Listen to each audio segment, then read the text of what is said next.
नमस्कार। गुजरात विधानसभा चुनाव को लेकर ओपिनियन पोल के आंकड़ों के हिसाब से गुजरात में अगली सरकार किसकी बन सकती है और इसको लेकर बात करेंगे। काफी महत्वपूर्ण आंकड़े सामने आ चुके हैं। तो गुजरात में अगला किंग कौन होगा, क्योंकि आम आदमी पार्टी इस बार चुनावी मैदान में होगी। हाल ही में जो उपचुनाव में एक सीट पर आम आदमी पार्टी और एक सीट पर भारतीय जनता पार्टी ने जीत हासिल की है, तो उसके बाद कितना कुछ माहौल बदला है और गुजरात को लेकर जो आंकड़े हैं वो चौंकाने वाले सामने आ रहे हैं। क्या गुजरात में आम आदमी पार्टी और कांग्रेस मिलकर चुनाव लड़ेगी या फिर अलग अलग होकर चुनाव लड़ती है, तो किससे नुकसान किससे फायदा हो सकता है, इसको लेकर बात करेंगे।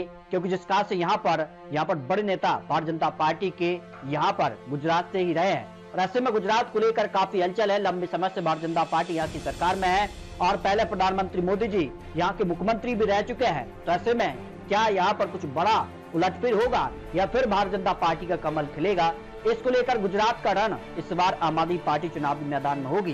क्या दिल्ली हार के बाद अगला टारगेट आम आदमी पार्टी क्या गुजरात में अब नई जड़ जमाने का प्रयास करेगी, क्योंकि उपचुनाव में तो आम आदमी पार्टी ने यहाँ पर जीत हासिल की है। तो गुजरात को लेकर क्या कुछ आंकड़े हैं। गुजरात को लेकर 182 सीटों पर जो विधानसभा चुनाव हुए, तो उस समय अगर बात की तो आम आदमी पार्टी ने 5 विधानसभा सीटों पर जीत हासिल की थी और भारतीय जनता पार्टी ने 156 सीटों पर जीत हासिल की थी।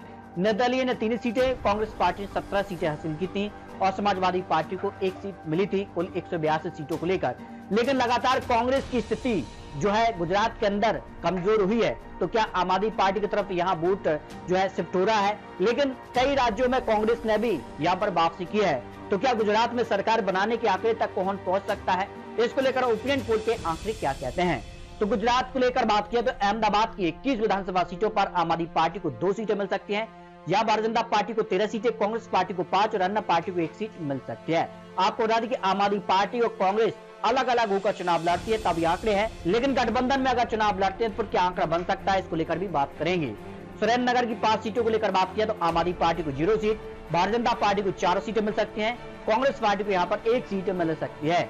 जबकि बात किया मोरबी की 3 सीटों पर तो आम आदमी पार्टी को 0 सीट, जबकि भारतीय जनता पार्टी को 2 सीटें, कांग्रेस पार्टी को यहाँ पर 1 विधानसभा सीट पर जीत की संभावना ओपिनियन पोल में दिखाई दे रही है। राजकोट की 8 सीटों को लेकर बात किया जो ओपिनियन पोल के आंकड़े हैं, इसमें आम आदमी पार्टी को 2 सीटें, जबकि भारतीय जनता पार्टी को यहाँ पर 4 सीटें, कांग्रेस पार्टी को यहाँ 2 सीटें मिल सकती हैं, जो विश्लेषण ओपिनियन पोल में निकलकर सामने आ रहा है। जामनगर की 5 सीटों को लेकर बात किया तो आम आदमी पार्टी को यहाँ पर 0 सीट मिल सकती है, भारतीय जनता पार्टी को 3 सीटें और कांग्रेस पार्टी को यहाँ पर 2 सीटें मिलती नजर आ रही हैं, जो यहाँ पर गुजरात को लेकर महत्वपूर्ण आंकड़े सामने आ रहे हैं। यहाँ पर बात की जाए तो देवभूमि द्वारका की 2 सीटों में, तो दोनों सीटों पर भारतीय जनता पार्टी को जीत की संभावना दिखाई दे रही है। बात की जाए पोरबंदर की 2 सीटों पर, तो 1 seat Bharatiya Janata party, 1 seat Congress के पक्ष में जाती नजर आ रही है, जो अनुमान ओपिनियन पोल में दिखाई दे रहे हैं। यानी कई जिलों पर सीधे तौर पर भारतीय जनता पार्टी और कांग्रेस में कड़ी टक्कर है और कई जिलों में आम आदमी पार्टी भी यहाँ पर जिसका से क्या वोट शेयर कांग्रेस पार्टी का कम करेगी या फिर नहीं, ये काफी महत्वपूर्ण होता है। जूनागढ़ की 5 सीटों को लेकर बात की तो आम आदमी पार्टी को 1 सीट, भारतीय जनता पार्टी को 3 सीटें, कांग्रेस पार्टी को यहाँ पर 1 विधानसभा सीट यहाँ पर मिल सकती है। गिर सोमनाथ की 4 सीटों को लेकर बात किया है तो यहाँ पर 3 सीट पर भारतीय जनता पार्टी और 1 सीट कांग्रेस के पक्ष में जा सकती है। आम आदमी पार्टी और अन्य पार्टी को यहाँ पर 0 सीट मिल सकती है, जो ओपिनियन पोल के आंकड़े यहाँ पर निकलकर सामने आ रहे हैं। अमरेली की 5 सीटों को लेकर बात की तो भारतीय जनता पार्टी को 3 सीटें मिल सकती है, कांग्रेस पार्टी को यहाँ पर 2 सीटें, आम आदमी पार्टी और अन्य पार्टी को यहाँ पर 0 सीटें जाती नजर आ रही है। भावनगर की 7 सीटों को लेकर बात किया तो भारतीय जनता पार्टी को 4 सीटें मिल सकती हैं, कांग्रेस पार्टी को 2 सीटें और 1 सीट पर आम आदमी पार्टी यहाँ पर जीत हासिल कर सकती है, जो महत्वपूर्ण विश्लेषण गुजरात को लेकर सामने आ रहा है। बोटाद की 2 सीटों को लेकर बात किया है, दोनों सीटों पर भारतीय जनता पार्टी का पलड़ा यहाँ पर भारी नजर आ रहा है। आनंद की 7 सीटों को लेकर बात किया तो 5 सीटों पर भारतीय जनता पार्टी और 2 सीटों पर कांग्रेस की जीत की संभावना ओपिनियन पोल में निकलकर सामने आ रही है।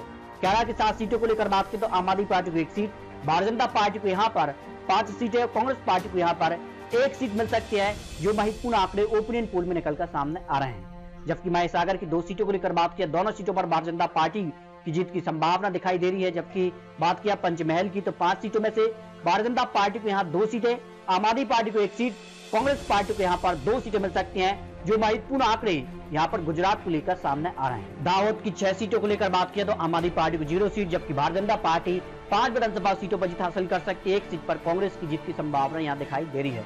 वडोदरा की 10 सीटों को लेकर बात किया तो आम आदमी पार्टी को 1 सीट, भारतीय जनता पार्टी को 5 सीटें, कांग्रेस पार्टी को 3 सीटें और 1 सीट अन्य पार्टी के पक्ष में जा सकती है, जो महत्वपूर्ण आंकड़े सामने आ रहे हैं। छोटा उदयपुर की 3 सीटों को लेकर बात किया है तो आम आदमी पार्टी यहाँ पर 0 सीट, जबकि भारतीय जनता पार्टी को सभी तीनों सीटों पर भारतीय जनता पार्टी का एक तरफा पलड़ा यहाँ पर भारी नजर आ रहा है। नर्मदा की 2 सीटों को लेकर बात किया तो भारतीय जनता पार्टी को 1 सीट और कांग्रेस पार्टी को भी 1 सीट, यानी बराबर की टक्कर कांग्रेस पार्टी और भारतीय जनता पार्टी में देखने को मिल सकती है। भरूच की 5 सीटों को लेकर बात किया तो आम आदमी पार्टी को 0 सीट, जबकि भारतीय जनता पार्टी को 3 सीटें जा सकती है। कांग्रेस पार्टी को यहाँ पर 2 विधानसभा सीटों पर जीत की संभावना ओपिनियन पोल में दिखाई दे रही है। सूरत की 16 सीटों को लेकर बात किया तो आम आदमी पार्टी को 2 सीटें, भारतीय जनता पार्टी को 9 विधानसभा सीटें, कांग्रेस पार्टी को यहाँ पर 5 विधानसभा सीट यहाँ पर मिल सकती है, जो महत्वपूर्ण आंकड़े यहाँ पर सामने आ रहे हैं। तापी की 2 सीटों को लेकर बात किया, दोनों सीटों पर भारतीय जनता पार्टी को यहाँ पर जीत की संभावना दिखाई दे रही है। आम आदमी पार्टी और कांग्रेस पार्टी अन्य पार्टी को यहाँ पर 0 सीट मिल सकती है। नवसारी की 4 सीटों को लेकर बात किया तो 3 सीट पर भारतीय जनता पार्टी और 1 सीट पर कांग्रेस को यहाँ पर जो है जीत मिल सकती है, जो महत्वपूर्ण आंकड़े ओपिनियन पोल में निकलकर सामने आ रहे हैं। वलसाड की 5 सीटों को लेकर बात किया तो भारतीय जनता पार्टी को यहाँ पर 3 सीटें मिल सकती हैं, कांग्रेस पार्टी को यहाँ पर 2 विधानसभा सीटों पर जीत की संभावना ओपिनियन पोल में दिखाई दे रही है। कच्छ की 6 सीटों को लेकर बात किया तो भारतीय जनता पार्टी को यहाँ पर जो है 3 सीटें, कांग्रेस पार्टी को 2 सीटें और आम आदमी पार्टी को 1 विधानसभा सीट यहाँ पर मिल सकती है, जो महत्वपूर्ण आंकड़े ओपिनियन पोल में निकलकर सामने आ रहे हैं। बनासकांठा की 9 सीटों को लेकर बात किया तो आम आदमी पार्टी को 1 सीट, जबकि भारतीय जनता पार्टी को 5 सीटें, कांग्रेस पार्टी को यहाँ पर 3 विधानसभा सीटें यहाँ पर मिल सकती हैं। इसके अगर बात किया है पाटन की 4 सीटों को लेकर तो 3 सीट पर भारतीय जनता पार्टी और 1 सीट पर कांग्रेस को जीत की संभावना ओपिनियन पोल में दिखाई दे रही है। महसाणा की 6 सीटों को लेकर बात किया तो भारतीय जनता पार्टी को यहाँ पर 4 सीटें मिल सकती हैं, कांग्रेस पार्टी को यहाँ पर 2 विधानसभा सीटें यहाँ पर जा सकती हैं, जो महत्वपूर्ण आंकड़े ओपिनियन पोल में निकलकर सामने आ रहे हैं। साबरकांठा की 4 सीटों को लेकर बात किया तो आम आदमी पार्टी को 0 सीट मिल सकती है, कांग्रेस पार्टी और भारतीय जनता पार्टी को यहाँ पर बराबर 2-2 विधानसभा सीट पर जीत की संभावना दिखाई दे रही है, यानी कांटे की टक्कर भारतीय जनता पार्टी और कांग्रेस पार्टी के बीच यहाँ पर देखने को मिलने वाली है। अरावली की 3 सीटों को लेकर बात किया तो यहाँ पर भारतीय जनता पार्टी को 2 सीटें, कांग्रेस पार्टी को 1 सीट, आम आदमी पार्टी और अन्य पार्टी को यहाँ पर 0-0 सीट की संभावना ओपिनियन पोल में दिखाई दे रही है। गांधीनगर की 6 सीटों को लेकर बात की तो आम आदमी पार्टी को 1 सीट, जबकि भारतीय जनता पार्टी को 4 सीटें, कांग्रेस पार्टी को 1 विधानसभा सीट यहाँ पर मिल सकती है।